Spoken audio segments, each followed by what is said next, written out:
Welcome to the Darkling Radio, your portal to chilling, true and fictional horror stories that will haunt your mind long after the lights go out. Lena and Kieran had always loved the thrill of the outdoors, but when they ventured into the uncharted forest, every step drew them deeper into a nightmare where the trees watched, the fog hunted, and escape was no longer an option. I had always loved camping alone, the kind of solitude where the world falls away and nothing exists except the trees, the sky, and the crackle of fire. This time I chose a remote mountain trail, a place I had found on an old map tucked away in a travel magazine. The air smelled of damp earth and pine, sharp and intoxicating, and as I hiked deeper into the forest, a thrill of anticipation shivered down my spine. The sun was already low, casting long shadows that twisted around the trees like dark fingers, and I felt a strange unease as if the forest were watching me even before I set foot on the trail. I finally found a small clearing and pitched my tent near the edge, careful to stay on level ground. The forest seemed almost unreal in its silence. Every sound amplified, the distant call of a bird, the rustle of leaves, the crack of a branch somewhere far off. I tried to shake off the feeling that I was being observed, convincing myself it was just the isolation playing tricks on my mind. I built a small fire and watched as sparks spiraled into the sky, the flames throwing distorted shadows across the trees. As darkness fell, the forest transformed. The air grew colder, dampness clinging to my skin, and the distant sounds became sharper, closer. Twigs snapped under invisible weight, leaves rustled, though no wind stirred, and I heard a low, deep growl echo through the trees. My heart jumped, and I told myself it was just an animal, a bear maybe, or a wolf, but the sound was too deliberate, too controlled, moving around me in a way that no wild creature could. I tightened my grip on the flashlight, swinging it over the tree line, searching for the source. Then I saw it, a figure, tall and unnaturally thin, standing just at the edge of the firelight. It didn't move, didn't breathe audibly, yet I could feel its gaze pressing down on me like a physical weight. I blinked and it vanished, leaving only the echo of leaves crunching under some unseen feet. I wanted to run, to grab my backpack and flee, but my body refused to obey, frozen in terror as the forest seemed to lean in, swallowing all familiar sounds. I tried to focus on the fire, on the warmth of it, telling myself the figure was a trick of shadow and light, a product of exhaustion and imagination. But every rustle, every snap of a branch made me flinch. My flashlight flickered, and in that brief darkness I thought I saw glowing eyes just beyond the tent. I forced myself to breathe slowly, to remember that nothing had actually touched me, that I was alive. Yet the hairs on my arms stood on end as I realized the eyes hadn't moved. They were watching, patient and still, waiting for me to relax. Hours passed like minutes. The fire dwindled to embers, and sleep refused me. I kept listening, every sound amplified, every shadow threatening. I could swear the breathing had started then, low and measured, outside the tent, circling me. It didn't sound human, not like any animal I'd ever encountered, and the rhythm seemed deliberate, almost mocking. My fingers tightened around the edge of my sleeping bag, knuckles white, as I considered leaving, but the fear of stepping into the darkness without knowing what lurked beyond froze me in place. Time lost all meaning. I thought I saw movement at the corner of my eye-shaped, sliding silently between trees, too fast, too precise. I wanted to call out, but the sound stuck in my throat. Every instinct screamed at me to run, but the forest had already claimed my senses, wrapping around me, pressing me into the earth itself. And then, a soft scrape against the tent fabric, deliberate and slow, made my heart lurch. I pressed my face to the sleeping bag and dared not move, listening as it circled once, twice, before fading into the background of the night. Morning felt impossibly far away. Every rustle, every snap, every shadow seemed alive with intent. I realized with sinking dread that I was not alone, that the forest wasn't merely a collection of trees and wildlife, it was something else entirely, something patient, intelligent, and hungry. And when I finally forced my eyes open to check the fire, I saw it, footprints surrounding the clearing, too large, too irregular, to be human, encircling my tent as if to trap me inside. My stomach turned as I realized the figure had been closer than I ever imagined, watching, waiting, and it hadn't left. The thought that it might still be there, hidden just beyond my vision, pressed on me with an unbearable weight. I shivered, heart hammering, and knew that whatever had visited me during the night was not done. Its patience had a purpose, and I was the focus. My fire smoldered, my flashlight lay useless at my feet, and I realized that nothing about this forest was random.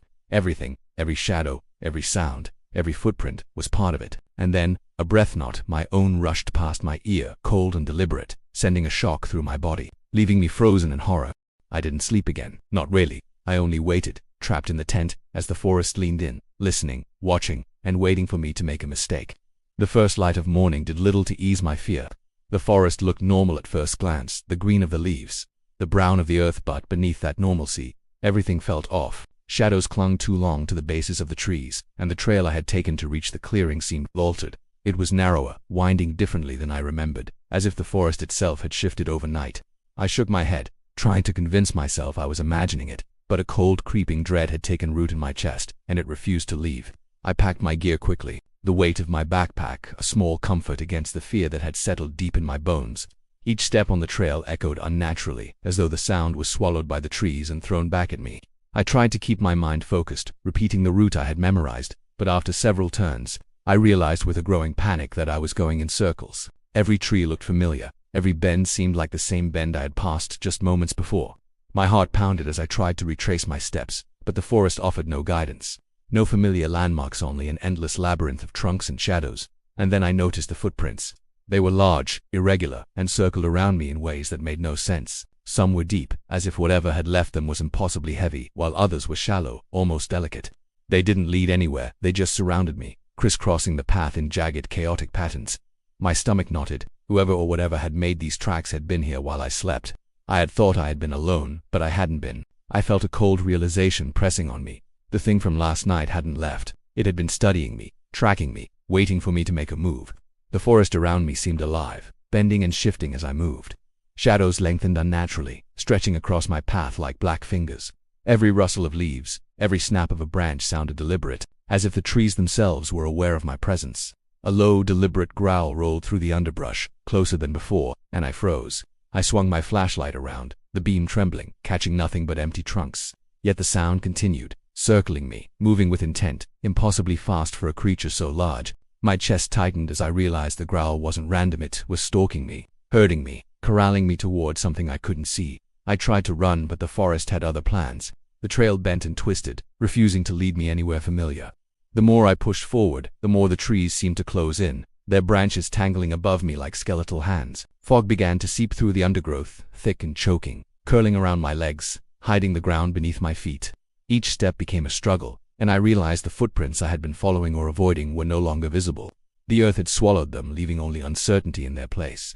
Panic surged as I heard it again, this time closer than ever. The deliberate, measured breathing, it didn't move. It simply hovered, surrounding me in the fog, echoing off every tree. My flashlight flickered violently, and I glimpsed something crouched between the trunks, a figure taller than any human, limbs bent at impossible angles, head tilted unnaturally, watching me. I stumbled backward, tripping over roots and loose stones, and when I looked up, it was gone. Only the fog remained, curling like smoke through the trees, carrying with it the faint scent of decay. I pressed on, terrified yet compelled to find a way out. Every instinct screamed at me to run, but the forest resisted. Shapes moved just beyond the edge of my vision, twisting and retreating whenever I tried to focus on them. I could feel their presence, cold, patient, predatory. They weren't human, not entirely, yet they moved with intent, with understanding. My chest burned, sweat streaming down my face, as I realized I was no longer navigating the forest. The forest was navigating me. Then I saw them, deep, jagged scratches on the bark of every tree I passed, as if something massive had clawed its way through, leaving deliberate marks of passage. Each mark was closer together than the last, evidence of a predator shrinking the distance between us. My stomach churned, and a cold realization hit me. Whatever had followed me here wasn't just observing, it was hunting, and I was its prey. A sudden rustle behind me made my heart lurch. I spun around, flashlight swinging wildly, but the fog swallowed everything. Then I glimpsed movement, something crouched low, impossibly fast, disappearing behind a tree before I could get a clear look. The air grew colder, heavier, and the breathing pressed closer, not in front or behind, but all around me. And then, as I froze in terror, I realized something that made my blood run cold. The trail I had been following, the one I had thought led to safety, no longer existed. The forest had consumed it, leaving me trapped in its twisting, endless maze. The fog thickened as I stumbled forward, every step a battle against the choking air and the invisible hands that seemed to push me back. The forest had become an endless maze, the trees stretching taller, their trunks black and wet, swallowing light and hope alike. I could no longer see the path beneath my feet, and every sound, each crack of a branch, every whisper of movement felt amplified, as if the forest itself were alive, breathing, and closing in around me. My heart raced uncontrollably, and my mind grasped at any rational explanation, but none came. Nothing in the world could explain the deliberate, calculated way the shadows moved. I paused, trembling, trying to catch my breath.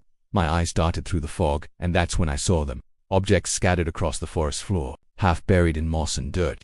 At first I thought they were debris left behind by other hikers, broken sticks, rusted cans, but the closer I looked, the more I realized they weren't ordinary at all. Old camping gear, torn backpacks, and in some places, scraps of clothing, and among them, unnervingly small personal items, a child's toy, a faded photograph, a cracked watch. My stomach churned as the reality settled in.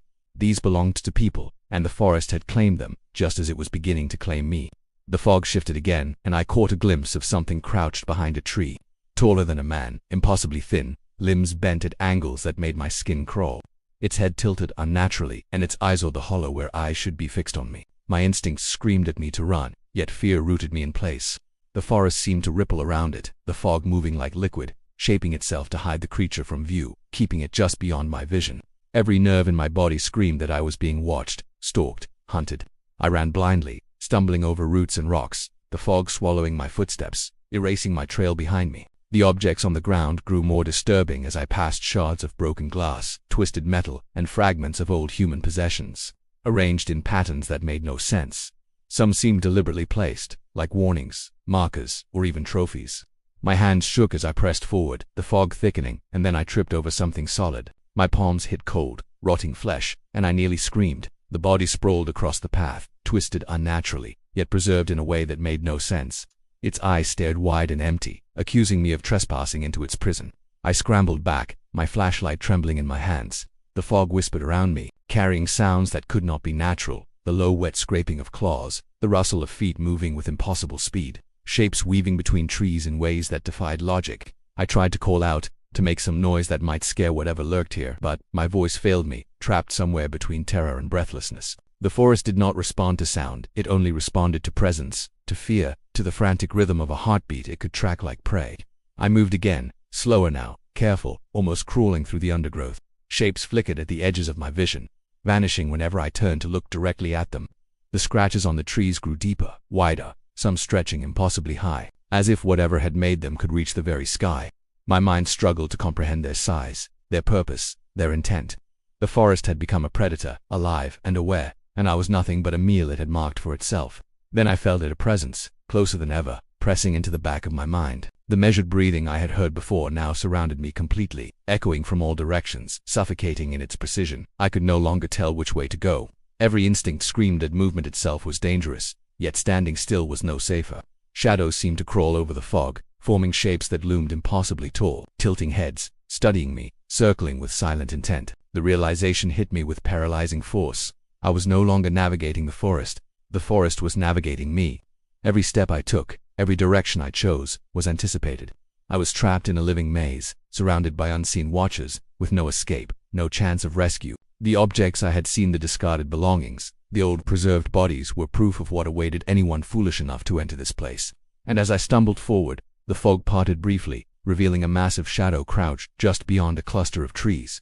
Its eyes glowed faintly in the dim light, and it tilted its head slowly, deliberately, as if savoring the moment before the hunt resumed. I froze, unable to move, my heart hammering against my ribs. The shadow didn't rush or attack, it simply waited, patient, inevitable, and I understood, with a sinking certainty, that it would not allow me to leave until it had finished studying me. And then, as I forced myself to take a step backward, I felt the ground shift beneath my feet, uneven, soft, as if the earth itself had swallowed the path I had been following. I realized in horror that I was completely, utterly lost, and whatever hunted me knew it. Night fell faster than I expected, though the sky had been dimmed long before by the thick fog that swallowed every trace of light. The forest had become a living labyrinth, impossible to navigate, each tree a looming sentinel, each shadow a potential threat. My limbs were sore, my breaths ragged, but stopping was not an option. Every instinct screamed that if I paused, I would be consumed by whatever was stalking me, or by the forest itself. Shapes moved just beyond my vision, fleeting and unnatural, bending in ways no human or animal should be able to. I could feel them, hear them, almost taste their presence in the damp air. I tried to climb a small hill, hoping for an elevated view, but the fog thickened, clinging to me like a living thing, obscuring everything around me. The branches above twisted unnaturally, some blackened and jagged, others slick with condensation, scratching my arms as I pushed through. The ground beneath me shifted and softened, roots clawing at my boots, as though the forest wanted to slow me down to hold me in place. My flashlight flickered, barely piercing the dense mist, and I realized with mounting dread that I had no sense of direction. Every path led me back to the same indistinguishable clearing I had stumbled upon yesterday, the one with the strange, scattered objects and the old footprints that made no sense.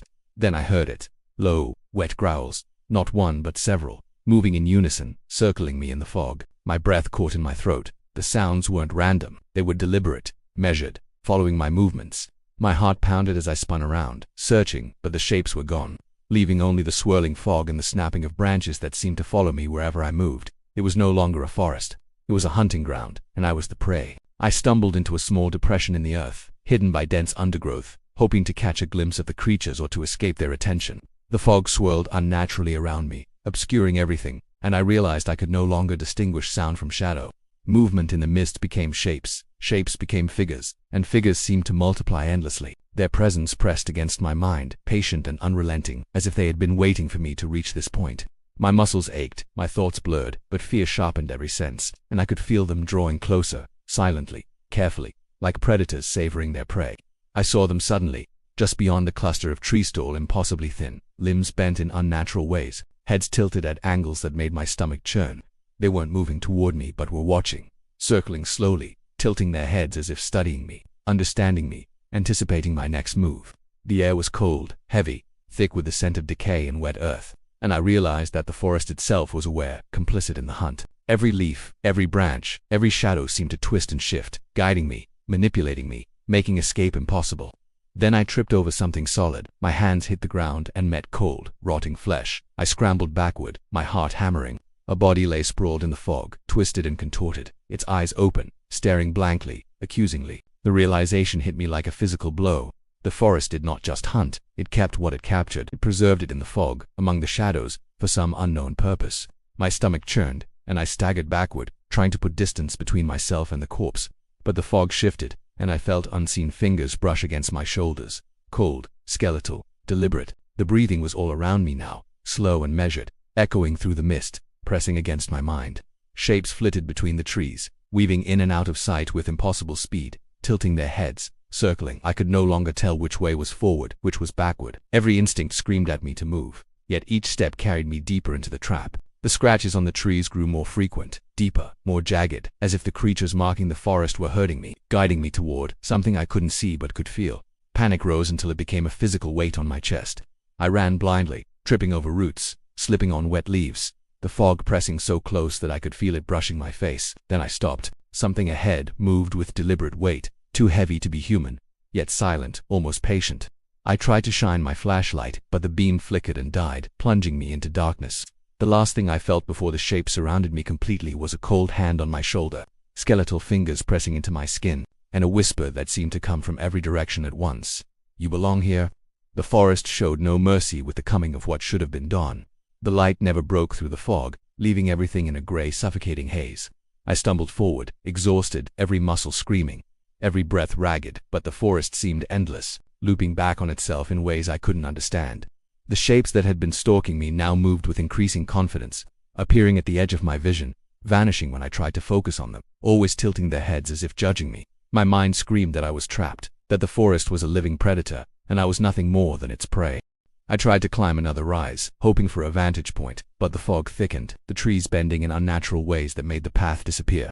I moved almost blindly, following instincts sharpened by fear, but every instinct led me in circles. The forest didn't respond to logic, it responded to me.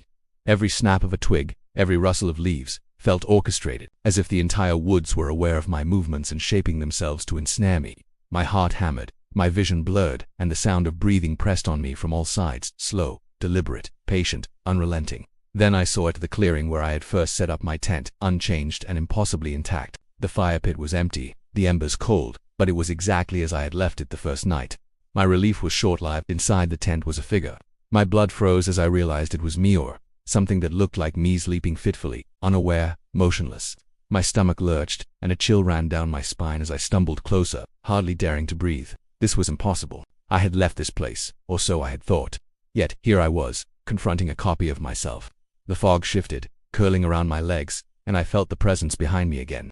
Shapes emerged slowly, tilting heads, long thin limbs bending unnaturally, their glowing eyes fixed on me. They didn't attack. They observed, circling me in the same measured way they had before. The realization struck like a blow. This was the forest's method. It didn't just hunt, it replicated, replaced, and trapped. The copy of me sleeping in the tent was not alive in the way I was. It was a lure, a placeholder, a part of the forest's endless collection. I tried to run, to leave the clearing, but the forest resisted. Every path led me back to the same point, as though the earth itself had shifted to keep me enclosed. I could hear the low, wet scraping of claws across the undergrowth, echoing from every side. The fog thickened, pressing against me, and the cold hands brushed my shoulders and arms, skeletal and deliberate. The whispers began, soft at first, curling around my ears. "Stay. You belong here. You are ours." Panic overtook me, and I ran blindly through the mist, but the forest had already claimed me. Then the horrifying truth solidified in my mind. I was no longer the person in control. I had become part of the forest's collection. Somewhere, beyond the fog, another camper would stumble into this place. Following the trail I had tried to escape, they would find a copy of themselves sleeping in a tent, a perfect replica meant to lure them in, while I wandered through the endless trees.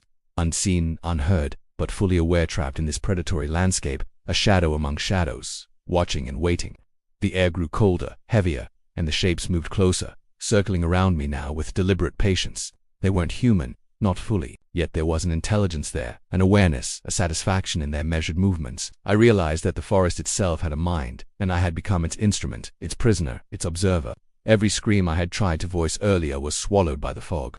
Every desperate step I had taken only led me further into its maze. Escape was no longer an option. As I stumbled, the fog parted briefly, revealing another copy of myself in the distance, wandering aimlessly, lost like I had been at first. And then the forest shifted again, swallowing the path behind me, erasing any trace of my presence. I was left with a chilling understanding.